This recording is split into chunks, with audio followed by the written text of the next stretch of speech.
And of course, the number one most significant thing that's happening in the stock market, or will happen in the overall stock market and the world economy and the world's macroeconomic situation, the number one thing that's playing out right now, that's going to happen, that's going to change everything. Hey guys, for our conversation today, we have to talk about a couple of headlines from CNBC that just came in. As well, I want to show you a chart of long-term interest rates and show you what happens when interest rates start to decline in terms of recession, in terms of the stock markets. As well, we can't overlook the fact that gold went up by over $100 an ounce within 5 days. So we're going to talk about that, plus a lot of other stuff too. Let's get into it. Oil prices fall as market shrugs off China growth pledge, OPEC plus production cuts. This goes into what I was telling you about before, how there's this spike and fade that's going to happen with oil prices. This is the fade. Everybody knows, anyone who's looking, everyone knows that the global economies are really slowing down. No one even believes this growth pledge from China. And what you're seeing is that there's a bias for oil prices to drift lower over time to a certain degree. But there's going to be a lot of things that are going to spike up oil prices in very short windows of time, and that's why you need to check out the video we did about the oil spike and fade. Oil prices were down a little bit today, but now they were up last I checked. They're around $79 a barrel. Is that high from historical comparisons? If you look at a longer term chart, that's not even really that crazy high, but it is a lot higher than typical oil prices.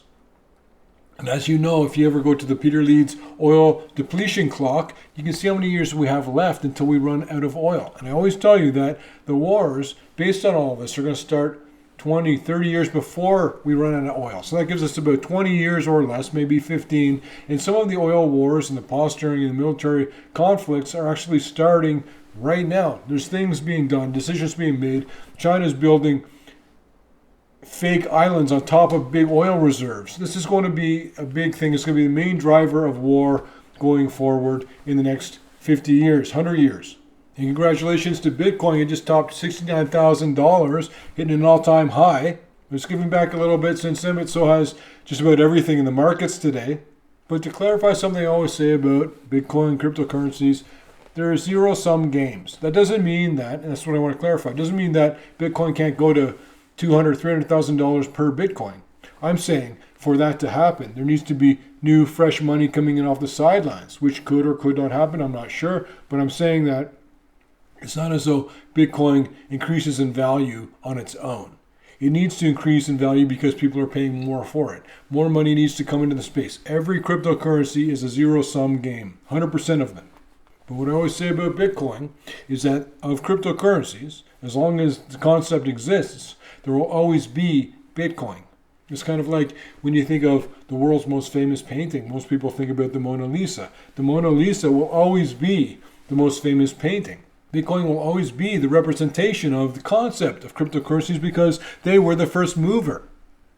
They will always be around even when a lot of these altcoins go to zero, go bankrupt, many of which have already done that. And I want to show you a long-term chart of interest rates in the United States of America. And I want to point out a couple of things on this chart. The gray areas are the recessions. And you might notice that a lot of time the recession comes once interest rates start to decline. In many cases, interest rates rise up until the recession. And as they start to decline, the recession begins. And I understand that a lot of that has to do with the fact that once you're in the recession, there's all these economic problems. And so they'll responsively lower interest rates. But that doesn't explain the times when interest rates start to come down before the recession arrives. Like here and here. Like here leading up to 2001. Or like here leading up to 2007 and 8. Even this baby recession, which took 2 months and doesn't count because it was based on the completely unusual event of the resurgence of the Spanish flu, basically. But a lot of times when the mass majority expects a pivot or interest rates to start coming down after having climbed, usually when that happens, there will be a lot of strength in the stock market going up to that point because people are expecting a little bit of relief from these punishing tactics the Federal Reserve is putting upon all of us. Interest rates go up, that does damage to the economy. Interest rates go down, that usually helps the economy. But unfortunately, as this chart is showing you, a lot of times when the rates are coming down, it's because the economy is already in a recession and they need to respond to that. This event right now will be very similar to many historical precedents, and most of the time it plays out this way, so this is typical. The rates will be getting closer to the point where the Fed pivots, where they start to lower, and I've put a lot more stake and agreement into the argument that this could be when the stock market comes down, once the rates start coming down. And when people think the rates are going to be starting to come down, you think that, well, things will be easier, things will get better. Your mortgage will cost less, your car payments will cost less, your credit card payments will cost less. Businesses will also benefit because the rates will be lower. Yes, that's all true, but a lot of times, as the rates start to come down, that is when we're going to go headfirst right into this approaching recession, which has been on the doorstep for such a long time now. Anytime people are all acting on something that's commonly known and you expect that they all think that it's going to be a good thing, but they may be wrong on this, there is a massive opportunity. A lot of people are on the wrong side of this trade. Everyone thinks the rates are going to start coming down and then it'll be happy days forever at that point. Permanent prosperity, like they used to say in 1929. But this is going to go probably opposite to what so many people are anticipating and that so many people are set up for. And of course, you've seen massive strength in gold prices, as I told you about from years ago until now, and I'm telling you about it's going to keep on going. You haven't seen anything yet. Gold went up over $100 an ounce in 5 days.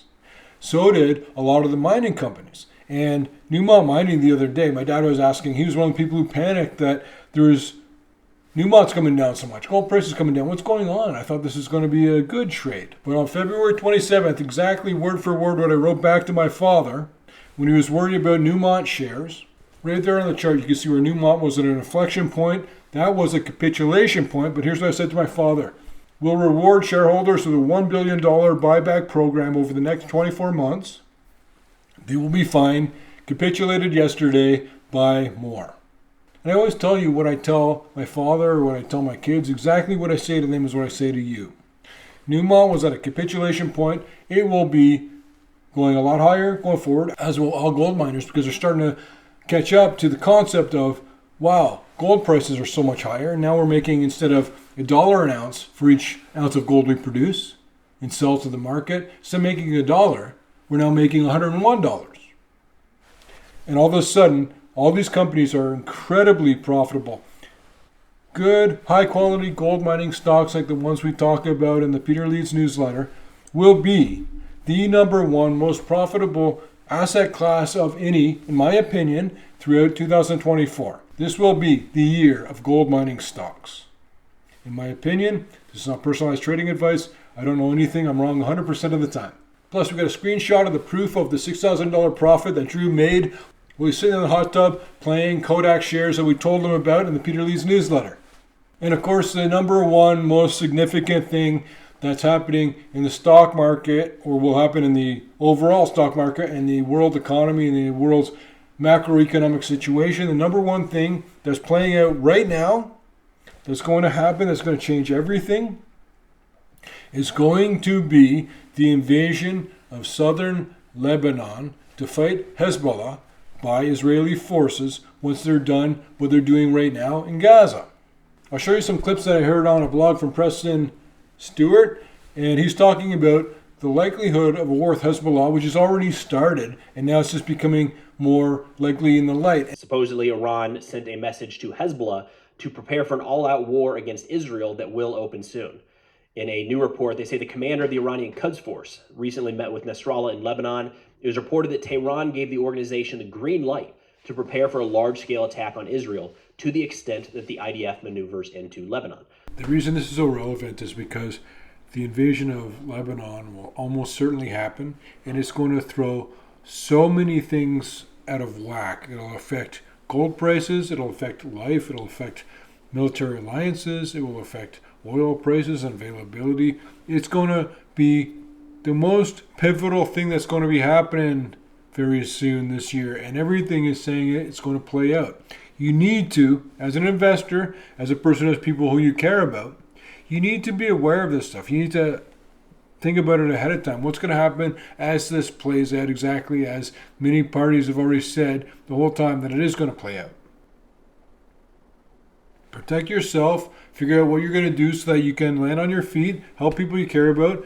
even enrich your wealth. There's going to be a lot of dangers and risks here, but that's where all the opportunities are coming from. And this is what we're trying to talk about and show you about in the Peter Leeds newsletter.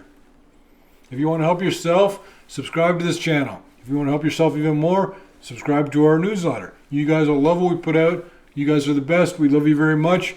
Keep trucking. We've got to figure out this is a very dangerous time in the world right now, and the decisions you make right now are going to make all the difference for you 10 years from now.